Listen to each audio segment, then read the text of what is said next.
We're going for sure this time? Yeah, we're going for sure. Are you sure you're not just fucking with me? I'm sure.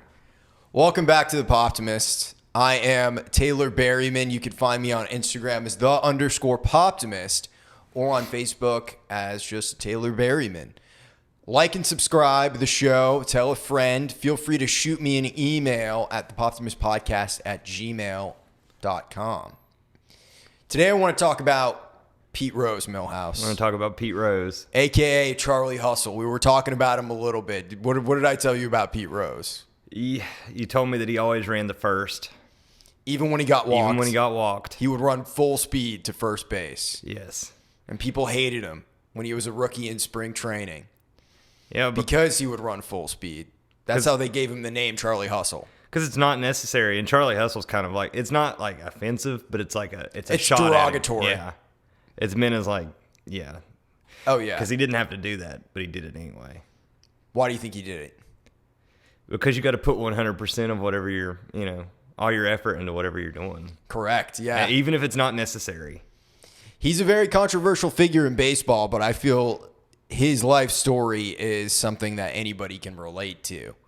He won a couple of World Series with the Reds. I think he won one with the Phillies. He's the all-time hit king. He's number one by a mile. The next closest player to him is Albert Pujols. Yeah. That's still playing.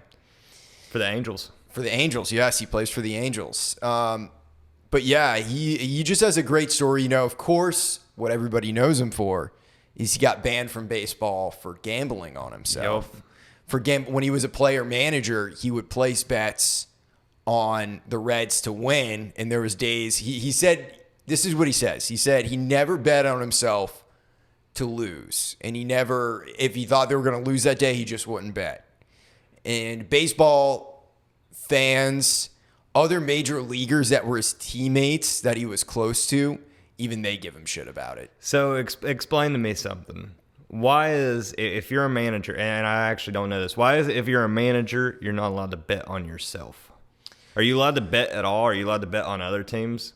I know you're not allowed to bet on baseball if you're playing baseball, and that's due to, I think it was the 1908 Black Sox scandal. Do you ever hear about that? I've heard that before, but I don't know what it's about. I don't know what the year was, but it was in the early 1900s, and there was this team, the Black Sox, and players got paid off to throw the game. Oh, so they could rig a game. It's to keep it from rigging the games. But I don't think that's what happened with Pete Rose. I think he was a junkie who was so used to winning, and the adrenaline was so high that he got bored with it. The adrenaline of betting on yourself. Yeah. I mean, at least you're betting on yourself to win. Yes, I agree. I mean, was it right for him to do that? No, but I can't fault the man for that. I can't hold it against him. I don't know. Part of me doesn't see it as a problem, but I can see how it would be as far as rigging the game. He shouldn't have done it. I do agree with that, but they refused to put him in the Hall of Fame because of that. He's banned from baseball for life. And he didn't take steroids or anything. He didn't take... And he's still the hit king. This is what's fucked up, dude. This is what's fucked up because there's players like... So Barry Bonds was eligible for the Hall of Fame. No one got into the Hall of Fame this year because no one got enough votes. Barry Bonds got 73% of the votes, which you need 75 to make the Hall of Fame. So there's controversy around that because it's like if there's any players that are in the Hall of Fame and they've either done steroids or other seedy shit, and Pete Rose is still not in there. Yeah. And they interviewed Johnny Bench, who is his teammate, who is a Hall of Famer, and he said, what kind of example does it set for kids? And it's like there's guys literally jabbing needles in their asses so they can get swole to hit home runs. What kind of example does that set for kids? I just think it's really hypocritical. It definitely is. So in the Baseball Hall of Fame, there's guys in there that have done steroids. I don't know 100% for sure if any of them have done steroids. But it's suspected. I don't know who has made it in. I know like Derek Jeter got in. I don't think he ever did steroids. No. He's retired now. Yeah, he's retired. Yeah, he owns the Marlins. But that's here nor there. What I want to talk about is Pete Rose's approach to life. And Charlie Hustle. And the whole mentality. Because recently you experienced some betrayal and some disappointment. Yeah. I've been disappointed lately. Some things have got me down, But I got to keep moving. You got to keep moving. There was a time last year when I wasn't moving at all. I remember. And everybody was mad at me because I wasn't moving at Everybody all. was mad Everybody was. Josh, everybody. So, I mean, like, yeah, like I kind of hit a point recently where I was like, you know, just not trying hard enough. And I learned something, though. That I find important. It's shoot first or get shot. That is a good approach. I think for myself, I'm inclined, especially when I was younger, to shoot first and ask questions later. Yeah. But that's not always the right method either. No, but in the sense of like what we're talking about, so like with like relationships or with girls or anything, you got to just strike out. And if you strike out, you strike out. Yes. And which this is different for you because you didn't have that approach before. No, I didn't have that at all. And I wouldn't say that I've had that approach up until now. And honestly, it's working out. Well, what changed? I'm tired of losing. Tired of being a loser, dude. And the reason that I have been a loser is because I don't shoot first. I wait to get shot, you know?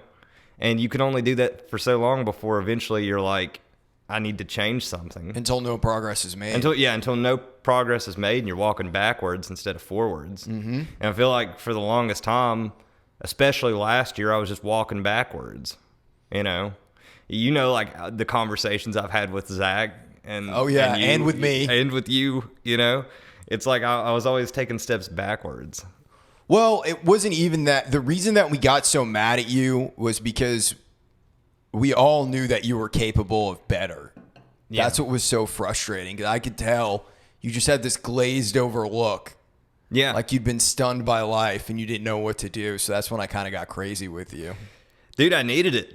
I needed to get, I needed you to be crazy with me. I was a sinking ship, you know? I've been there, dude.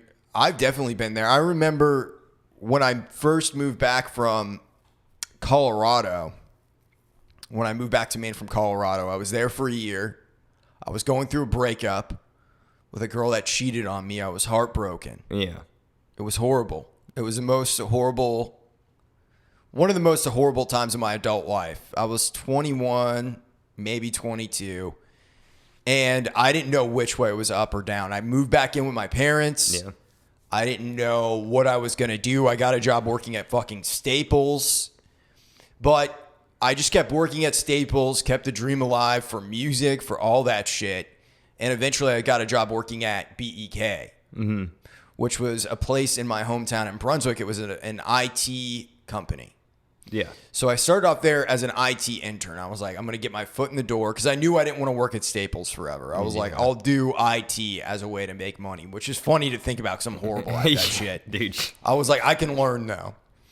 So I start working there. I was an intern for maybe 6 months, 9 months, something like that. Just helping out, going on IT calls to like dental offices. Yeah. Places like Office that. buildings, yeah. Exactly. And eventually they told me, we want you to do sales. We're going to start doing sales here. And they already had a printer salesman. And his name was Kevin. We went, I remember the first day I went to go sell printers to cold call. And they're like big office printers, you know what I mean? Like the kind you find in an office. Yeah. They're industrial sized fucking printers for people to use, companies to use. And I remember we went around and we had like this, I don't know what kind, it was some kind of Ford, you know, like one of those work vans. Yeah. But it was one of the nice ones. Mm-hmm. And we just drove around. We went and we got lunch. And I was like, sales is awesome. Yeah. You just go in there and you talk to the people. You try and get them to give you a meeting. No one ever wants to talk to a printer salesman. Oh, yeah. No one ever wants to talk to a salesman in general. If they know you're a salesman, they cut it. So I was striking out a lot. I made one good sale. It was for this client that I kept going to as an intern. And they asked me to do the sale. I went. We did it. He took all the services and the shit that I recommended. Got back to the office. And there was this guy there. His name was Jim McCarthy. So this is my first sale. I just finally sold something. You know, that they were pretty lenient with me too because they knew I was young. I was like the youngest person in the office by like 6 or 7 years. Yeah. How old were you at the time? Maybe 23 at the time. Like this was my last year in Maine before I moved to Nashville. And we go into the room and this guy Jim, he gives his speech about sales. He starts finding out information about us, starts talking to us. I didn't know any of this was going to happen. Yeah. Because he's a business consultant. And I just remember every Friday we would have these sales meetings. And we would go in the room. We had like this conference room. And we would go in there and I would have to go over all the cold calls I made this week, who I had meetings with, what I had sales-wise, like what was in my pipeline basically. How close am I to making this sale happen? Yeah. And I learned so fucking much because all I did was strike out. Yeah. I don't even remember. I might have gotten a small handful of sales in this time period. It was enough for them to still have hope in me and try to teach me because they knew I was young. I didn't know anything, you know? And they just taught me shit like, you know, not screaming at people, talking quiet or shit like that because I was a loudmouth. I interrupted all the time. I didn't really listen. Mm-hmm. So we started doing cold calls. And I remember this one time where we were doing cold calls and Jim, he took the phone and he put it on the desk. He's like, make a call right now. And I'm like, I don't know this person. What am I supposed to do? He's like, doesn't matter. And he's like, he did this thing called the sticky note method where he walked out. He closed the conference door behind him. There were glass doors. I saw he went to the receptionist. He got a sticky note from her and he wrote this lady's name and number down on it who worked, I don't know, let's say at a dental office or some shit like that, or a veterinarian. You know, those were mainly the kind of clients we had. And he said, doesn't matter if you have her name or number, say that you have a sticky note with her name and number on it and ask her what she was calling you for. So I do it, and it always confuses the fuck out of people when you just call and you're like, hey, I have your name and number here on a sticky note. What's up? What can I help you out with? That's weird, dude. It's weird, dude, but you know what? It got me meetings. Yeah. It fucking worked. Because eventually they're going to forget all about that, you know? And when I came down to Nashville, I was working for this horrible logistics company. I won't mention the name of it, but they're based out of Cincinnati. They were very, very corrupt. And I remember I tried the sticky note method, and they got so mad at me. They were like, don't do that. I was like, fuck you. This is what I was trained to do. But we'll go back to talking about BEK in my beginning of as a salesman. And I wouldn't trade that time for anything in the world, dude, because those like highlight reel of strikeouts, those were some of my greatest strikeouts. I lost that company clients by being too aggressive. Clients they already had that no longer wanted to fuck with them because of me. Really? Oh, yeah. It's interesting that you say that because I've kind of had the opposite experience. Me and you are the complete opposite on this. I lost clients when I was in sales because I wasn't aggressive enough. I was too soft. And I was told I was too soft, and I'd get butthurt about it, go home and cry about it. You know, and the manager that I had at the time, I'm not gonna name drop. I know him, who you're talking about. but honestly, I respect him. I've changed my mind about him. Why do you respect him? Because at the time, I thought he was just being a dick to me, but he was trying to teach me not to be as soft as I was. And when I first moved here, fresh out of high school, you know, I hadn't done anything. Yeah. You know, that was my first experience, and he was teaching me that not everybody in life's going to be nice to you, and not everybody's going to certainly like you. And I value everything that he has told me.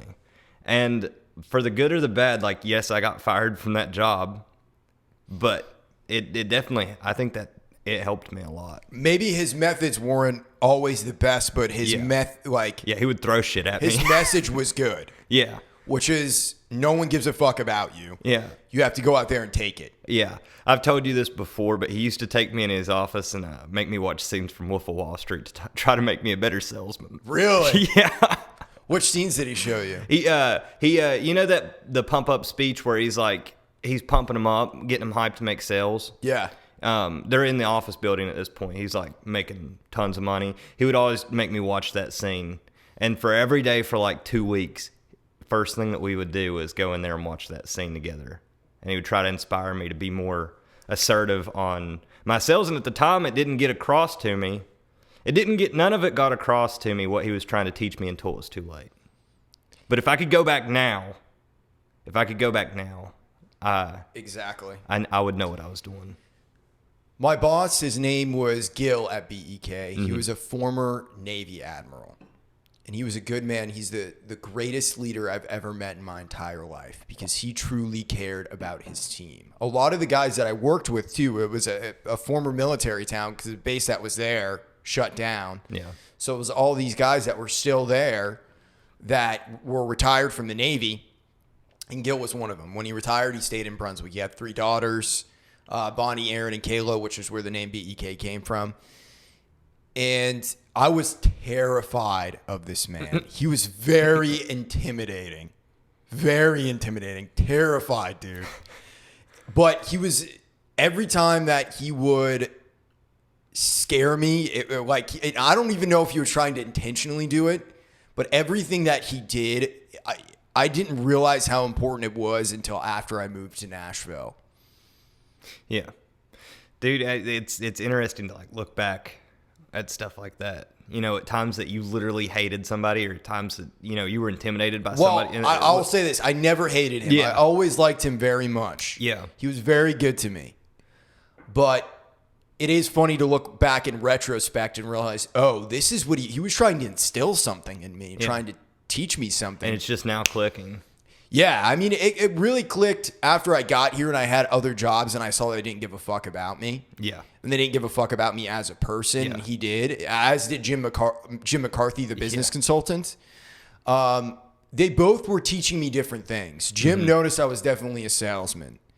He noticed right away, I think. Just because I have an outgoing personality, I'm willing to strike out. I'm willing to do crazy shit. I'm willing to do it. I have no problem doing it. But there was always collateral damage in everything I did. Yeah. It was never clean. And we've been in situations, either in business, life, or whatever, you and I together, where you've seen me taking a careful approach, even though that's not always my first instinct. Because my first instinct is to rip out the throat of whatever it is I'm fighting. Yeah. And drink their blood. It's funny you say that because like, yeah, I definitely see that. And I'm always kind of the middle ground for whatever that situation is. Yeah, absolutely. Like let's hold back for a minute. But if I would have been 21, Yeah. wouldn't have happened. Yeah. I would have gone in for the kill. Which, when you go in for the kill like that, half the time you don't end up winning. Mm-hmm. Like I operate in my life over total brute strength. Yes. You know what I mean? Maybe not unlike Pete Rose in the way that he did things. Yeah. But it just got so crazy, and it got to this point to where I realized I liked business a lot. I enjoy it, but it's almost more like business is my hobby and the music is my career. Yeah. You know what I'm saying? Yeah. I could definitely see that you're a good salesman for sure. Like that, as far as like business goes, you do good, you know? I'm too passive. I'm too passive as of right now, you know? You can change that though. Oh yeah. And Dude. I see that now. So I'll give you another story of when I was working at BEK. So I went to this company, and the guy, he was also a total brute, but he was a lot older than me. And I was selling him a couple of things, a server, some data storage, something like that. And I was not going to leave that building. I was not going to leave this meeting unless he gave me his budget. And he was getting mad that I was asking such direct questions. I didn't shy away from it, especially back then. Yeah. I didn't have enough social grace to do so. So I was asking him all these direct questions, like what his plan was with the technology, yada, yada, yada. And he was feeling very insulted by me. And he said, I don't think I like you. I want to punch you in the face right now. Oh my gosh. And I was terrified because this guy was twice my size, okay? Imagine how skinny I am now. Yeah. Imagine me at fucking 22 years old. Yeah. I was shaking in my boots. What'd you do? I was pissed. So I just puffed my chest out and was like, I'm not going to be talked to this way. And I got up and walked out. And when I did that, he came down. And he said, wait. Sit down, let's talk. So it was 50-50 with me whether I just would have walked out the building or sat down to talk. But this day, for whatever reason, I was like, I'm going to sit down and talk to him.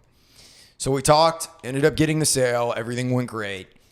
Wow. But yeah, I mean, there's just so many situations that I've been in. And not only that, but like cold calling and going in, you know, like talking to fucking dental assistants. They don't want to fucking talk to me. The average age in Maine is 52 or some shit. That's the median age. Wow. So they have a lot of older people. So there was this young kid coming in talking about technology, and I was always very insecure about my age because of that, because I was always the youngest person in the room, especially for Chamber of Commerce events, things of that nature. And I just look back on it now, where now I'm older, you know, I'm not that young anymore. And I remember I would voice to them, I'm like, I don't think these people respect me because I'm young. And they would be like, doesn't matter. Doesn't matter. Yeah. They would just say shit like that to me. Yeah. Like, keep going, keep trying, don't give up. And I was just so intimidated, you know, most of the time, because all these old people who I viewed as old people, they just didn't give a shit. It's interesting that you say that. One thing that my manager told me that relates to that is that when you're young, you reek of fear. And if you can mask that smell of fear, because older people can sense that. Oh, yeah. They can smell that fear on you. If you can mask that, you can be a part of anything. And you can sell anything to anyone. That's great fucking advice. If you can mask that, I know, and I gave him so much shit, you know, but that's one thing that I took away from that, is that if you can mask that smell of fear, you can become part of anything. You can sell anything. So, absolutely, dude. That's what they were trying to instill in me. Yeah. And I was too dumb to realize. I also have this memory of going down to Saco to this business lunch that Jim invited me to. It was a business networking group. I was stressed out getting there. I got there late. Wasn't on time. I was freaking out. Again, I was the youngest person by at least 10 years in this situation. Everybody was 30s, 40s. They were there for business networking. Jim asked me if I had any business cards. We were sitting at the table because everybody was passing out business cards. It was like, that's what they did right at the beginning. I didn't have any. Oh. And everybody just looked at me. Oh. I didn't know what to do or what to say. I was ashamed, defeated. Yeah. I've been there. I've been there when I smell a fear, you know. Oh yeah. When I've been intimidated, he used to tell me I smell like a bitch. I've smelled that scent on you a few times before. Yes. He would bring me in his office and be like, "You smell like a bitch today." So like, yeah, I've been there, dude. When I've just been intimidated by like older people that know more than me or have more experience, or you know. I'm in a room full of musicians that are all better than me. You know, it's difficult to mask that scent of fear. When I first moved to Nashville and getting involved in like the local scene here, I was definitely intimidated at Kara's jams. Mm-hmm. I always had in my head, and maybe this was just insecurity, I always had in my head that I didn't really feel like a musician. Mm-hmm. You know what I mean? Because everyone they want to get hammered. They want to smoke weed, all this shit. I only got drunk at a jam once and I played like garbage. Yeah. And I was always just very intimidated by the other musicians because I just behaved differently, you know, and that's not a slight to them. You know, I'm way more into like the business, and I'm like a type A personality. I like all that shit, you know. I like being aggressive in life. Yeah. And it would turn a lot of people off for me, especially when I was younger. Now I'm more secure in who I am, so it doesn't really bother me if someone doesn't give a fuck, you know. Yeah. It's more of a reflection of them than it is of me. Yes. Yeah. Yeah. It was a hard pill for me to swallow that, you know, not everybody's going to like me. Like, you know, I can't make everybody like me, and that, you know, some people just aren't. And I wish that I was more assertive like you are, you know, and had that type A personality. Well, you know, part of it is never been like that. To blind stupidity, though. You know what I mean? Like, it's almost ignorance that I am that way. It's good that I am that way, but like I was saying, when I was younger, it did not serve me. It made me take big chances. Like, I moved across country to Colorado, not really knowing anyone. Yeah. I moved to Nashville, not knowing anyone. Yeah. And just showed up and grabbed my nuts and said, I'm here. Let me in. Yeah, that's some big chances. I feel like I had to force myself, you know. It wasn't really about like taking a big chance. It was like, this is what I have to do if I want any shot at anything. But that's the Charlie Hustle mentality, though. It's forcing yourself even when you don't want to fucking do it. Yeah. Yeah, you gotta hustle to first. If you're gonna play in the big leagues, you gotta hustle every time. It doesn't matter if you're grounding out to second. He might make a throwing error, and you could get there on time. And it doesn't matter how good you are. You still gotta hustle. Yeah. It doesn't matter if you're the best guitarist in the world. You still gotta hustle. Isaac just texted me. I'm gonna call him and see if he's. All right. Let's see if he answers.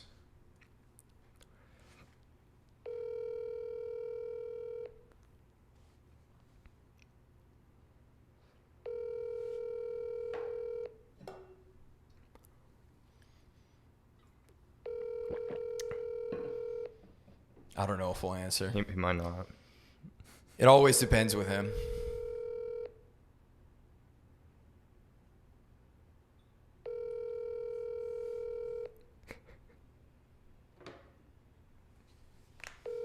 Have you heard his voicemail before? No. You have reached the Weird Sisters hotline, baby. We are sorry we weren't able to take your call. Please leave a message after the beep and be sure to have a funky I love that.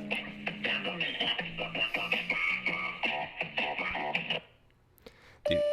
What's up, Isaac? It's Taylor. I'm recording an episode of the Poptimist right now. I was just calling to see if you had any good stories about striking out, but give me a call back whenever you hear this. I'll talk to you soon. Dude, I love their voicemail. I know.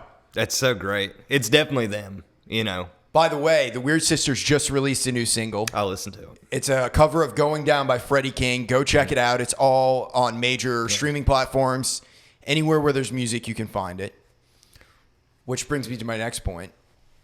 We're about to play a new song by Cerebral Cortex. Where'd you record the song at? We recorded it at Trashman Studios. Where's it at? It's in Pleasant View, Tennessee, next to Springfield. It's about 30 minutes out of Nashville. 30 or 40, depending on where you're at. We recorded it a few months ago. I play piano on it, and Cerebral's brother played drums on it. And we had a good time making it. And I mixed it, and he put it out yesterday. Came out yesterday. So congrats to him on his release. And you got to check out the advertisement for it. It's funny. What's his Instagram? I think it's just Cerebral Cortex. Let me make sure, but yeah, it's on. I think we shouted it out on the studio page, which is at Trashman Studios. Yeah, it's Cerebral Cortex Hip Hop. That's his Instagram name. And what's the studio's Instagram? Trashman Studios. I've had the pleasure of going to Trashman a few times. It's a very nice place. Gerard has really put something cool together. Yeah. You've been working there a lot. We're going to be recording there with Josh Norfleet in a couple of weeks. Yes. So we'll have more updates on that. What's the name of this song we're about to play? It is he changed the name of it last minute. It's an open letter to everybody I hate. It's an open letter to everyone I hate. Okay. Originally, the "fuck you" track was what he was just going to call it, but it's an open letter to everyone I hate, which I love that name. Cool. So here it is. Yeah. I'm putting this one out to everyone that I hate. 2000s with this one. I hope everything bad happens to you that's worldly possible. I fucking hate you. Fucking trash and you don't even know it. Or maybe you do. I don't know. Either way. You're a piece of fucking garbage, that's why I threw you away. If you apologize tomorrow, I'd still hate you today. Fuck your family and your friends, I'd watch you drown in a lake. You're not special cause there's tons of people I fucking hate. You're a piece of fucking garbage, that's why I threw you away. If you apologize tomorrow, I'd still hate you today. Fuck your family and your friends, I'd watch you drown in a lake. You're not special cause there's tons of people I fucking hate. I'd like to watch you die real slow in a train collision, or win a brand new car but then lose your vision, lose your hearing, then get shot by the cops cause you failed to listen, get stabbed by an angry electrician or HVAC technician. You could drown in my pot to piss in. I hope that you get a cock incision they can't fix with stitches. My goal is go from rags to riches, buy a lien on your house and then get you evicted. There's no limit to the things I wanna see happen to you. I'd like to see you get impaled by a Canadian caribou, or have a science lab create a pterodactyl from some goo, only to have it escape and then fly away with you. I'd like to see you get crushed by 10 tons of irony, and have a cell tower fall on you to teach you to spy on me. You could get taken out with the trash, cause that's where you belong. You couldn't do me any right, cause everything you do is wrong. You're a piece of fucking garbage, that's why I threw you away. If you apologize tomorrow, I'd still hate you today. Fuck your family and your friends, I'd watch you drown in a lake. You're not special cause there's tons of people I fucking hate. Yeah. That ain't all though. I got a lot of fucked up shit I wanna see happen to you. Cause you're a piece of shit.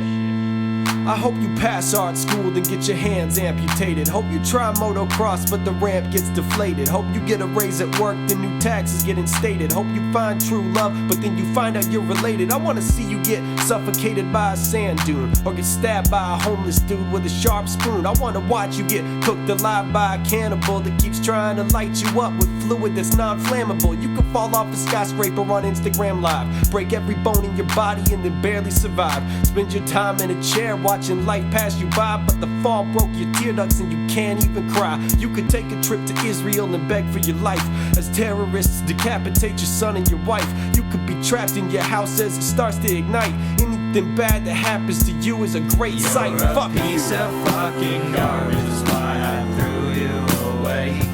If you apologize tomorrow, I'd still hate you today. Fuck your family and your friends, I'd watch you drown in a lake. You're not special cause there's tons of people I fucking hate. You stupid fucking piece of shit. How dare you show up to the same spot I'm at? Motherfucker, you know I hate you. You ready to fucking die? You ready to die, bitch?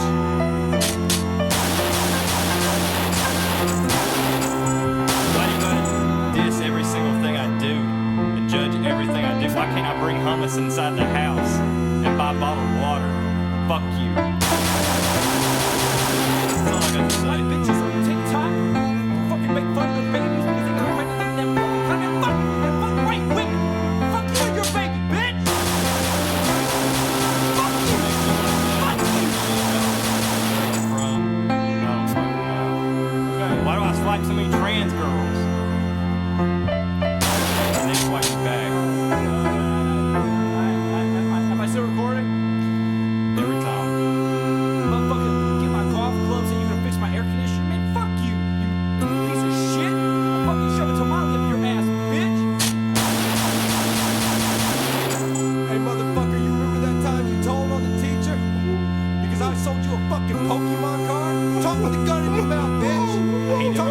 Every time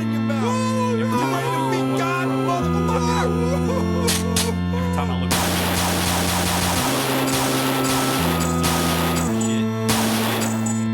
yeah, fucking die, bitch. Okay. Okay, and that was the song. And now we were about to do the news. We got some good news stories, Millhouse. We do. We have some good news. Let me Do the first one I sent you. All right. Oh yeah, I read this. It's shocking. Yeah.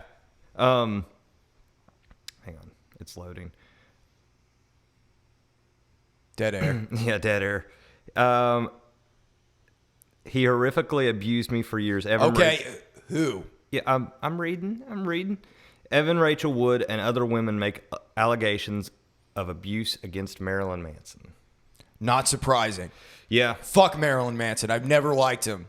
The girl that cheated on me when I was in Colorado, huge Marilyn Manson fan. That year for Christmas, I bought her a signed Marilyn Manson poster. Never again. Fuck Marilyn Manson. Is that the one that was in the Air Force? Yes. Oh, yeah, that one. Yeah, he's a weird dude. So what are the allegations against him? Apparently several women have came forward. The name of my abuser is Brian Warner, also known to the world as Marilyn Manson. Wood wrote he started grooming me when I was a teenager and horrifically abused me for years. And it basically, the article I read it when you sent it to me, it was talking about her. She was brainwashed by him. And he manipulated her into thinking that what he was doing was okay. Does she have any details of what happened, what he did, what he said? Let's see. No, but four other women came out.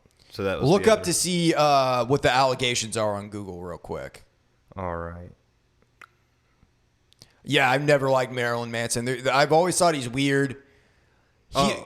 He's just like those kind of like shock artists. Yeah. They have such a short shelf life. They just represent whatever their time is. Yeah. So it says Manson quoted saying about her, I have fantasies every day about smashing her skull in with a sledgehammer. Did he say this recently or this? This was in 2009. So not that recent, but he was saying it about her. But to me, that When did they date? when she was a teenager, she's now 33. So whenever a long time ago. So it's Long time ago. about probably 2009. Yeah. If she's 33 now. Yeah. Yeah, Wood and Manson were engaged in 2010 before breaking up. So they got engaged after that. Some of the things I read about this situation is that he would abuse her and like tie her up and force her into sex. Yeah. Allegedly.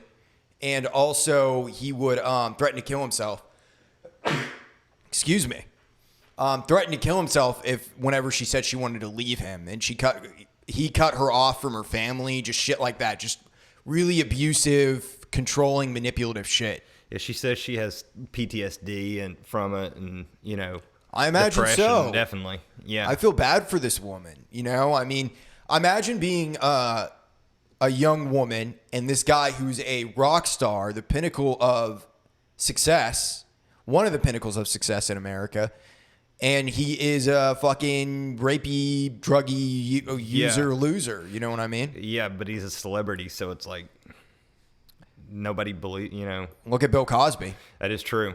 That is true. Which Bill Cosby had the opposite image of Marilyn Manson. Yeah, he was the nice comedian. Yeah. But his name's, Oh yeah. he's gone. He's done for. He's dude. done for forever. Oh yeah. Louis C.K. came back somehow, but Louis C.K. came back. Like, here's the thing that people, and I think this really shows that, like, fans can differentiate what's going on, because it's like Louis, what he did was wrong. Yes. You can compare it to Pete Rose. What Pete Rose did was wrong. Yes. Different situations. Very different. But Louis, I imagine Louis was probably some kind of sex addict, from what it sounds like. He had some deeper issues. Yeah. And probably got over this issues by the time this shit came out. So I'm not excusing what he did, and I'm not saying it's right.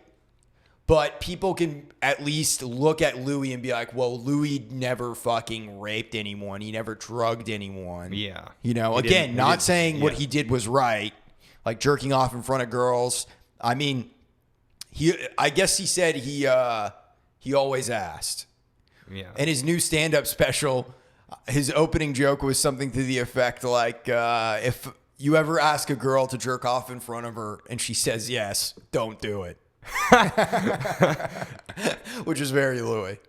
It's fucked that he says it, but it's like he's open about it. Yeah. Now. It's like, you know, he admitted to it. He's not trying to hide anything. He owned it. I mean, it's not good, but he owned it. It's not good, but he owned it. But someone like Marilyn Manson, he's not gonna own it. He's gonna deny it. Yeah. It's like that Army Hammer situation we were talking about, where he has like a cannibal. Yeah.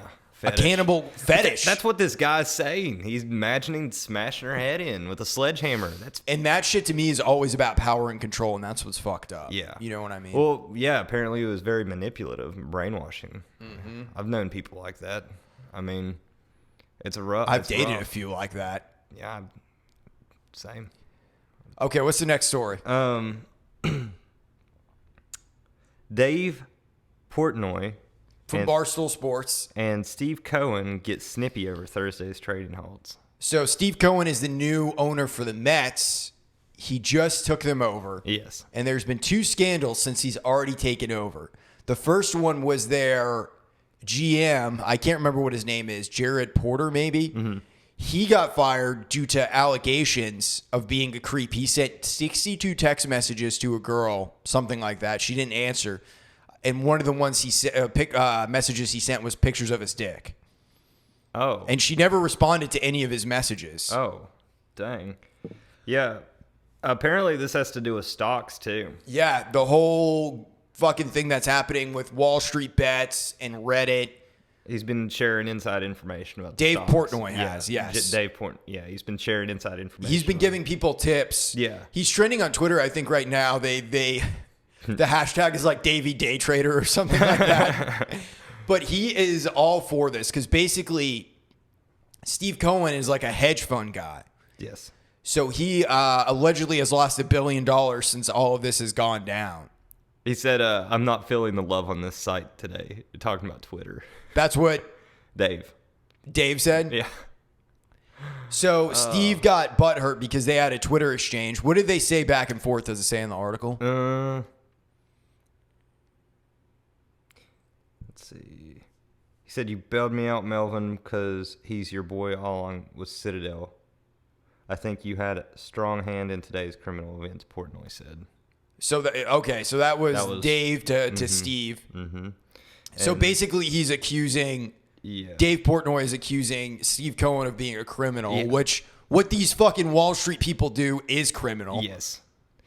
What's up with the stock market in 2021? You know? Dude, I am too dumb to understand. Well, it's like, like I've been into stocks. I like to read about it. Yeah. I've read a few books about it. I wouldn't say I'm like anything crazy with it, but like, I don't know. It seems like this year, everybody gives a shit about the stock market. Well, basically what's happened is all these Redditors got together. They bought stocks that weren't doing well in order to get hedge fund managers to... And for the meme. Because they did GameStop and AMC. Those are meme stocks. Those are meme stocks. They're not going to make any money right now. No, GameStop almost went bankrupt last year. They were going to they've closed a bunch of stores. You know what we should do? What? We should buy stock in fucking Guitar Center and Sam Ash. Dude, if we bought stock in Guitar Center, that'd be so funny. Because Guitar Center, they filed for bankruptcy last year. I think Sam Ash did too. So basically what happened in this story is that Steve Cohen eventually quit Twitter because people started lighting him the fuck up. And he couldn't handle it. Can't handle the heat. He couldn't handle it. Even the baseball season hasn't even started yet. And it's starting out bad for him. Yeah. Because he has already sexual misconduct allegations with an employee that left. And now this. He said on Twitter, at least you were speaking and trying to answer. That is appreciated. That's what Dave Portnoy said. He's talking about Steve Cohen. Oh, yeah, because he was trying to defend it. And then he said, by the way, I don't believe Steve Cohen at all, but I have no way to prove anything. But in my experience, where there's smoke, there's usually fire. Yes. So he's basically like a hedge fund guy. Yeah. And he makes his money off of crooked shit. Yeah. Inside deals. Like Jordan fucking Belfort. And, Wolf of Wall Street. Yeah, the penny stocks. The penny stocks. The penny stocks. Fraud. Penny stocks are for the broke man. It's only fraud if the government isn't involved. That's the lesson here. Yes. Okay. Third story. All right. Larry King, legendary talk show host, dies at 87. R.I.P. One of the all-time greats. Yes. I think he got his start down in Miami. There's a really funny video of him talking about how he used to be a radio DJ. Yeah. And there was a woman who called him at the radio station and she wanted to fuck him. So he put on like a 13 or 26 minute record or whatever, one side of one record that could just go. I can't remember what the rest of it is, but it's a funny Larry King story. Just look it up on YouTube. But Larry King will be missed. He is like one of the greatest broadcasters that have ever lived. We talked about this the other night at Zach's. Dude, didn't it seem like he was old forever? Yeah. Like it seemed like he was old when I was a child. I mean, honestly, like, I really didn't know he was still kicking. No. To be fair. Like, I'd watched him, like, growing up, like my grandpa or whatever. I feel like he's always been 87. Yeah, he's always been, like, old to me. So it's like, He was married like 7 times or some crazy shit. he's got a great voice, though. Yeah, he does. Like, when he talks, you know, he's just got one of those voices. He used to be a heavy smoker. He smoked like 5 packs a day or something. Really? He quit, I think, over 20 years ago. It's like I could listen to Larry King talk all day, same as I can listen to, like, Joe Rogan talk all day. Yeah. You know, they both got that voice. It's just made for, like, radio podcast style stuff. He will be missed. Oh, yes, definitely. So like, subscribe, check it out on YouTube if you're not already watching on YouTube. We're on all major streaming platforms. The Poptimist with Taylor Berryman now. That's what the show is renamed to, something like that. But yeah, give us a like, tell a friend. The show is growing. It's growing because of you, the listeners.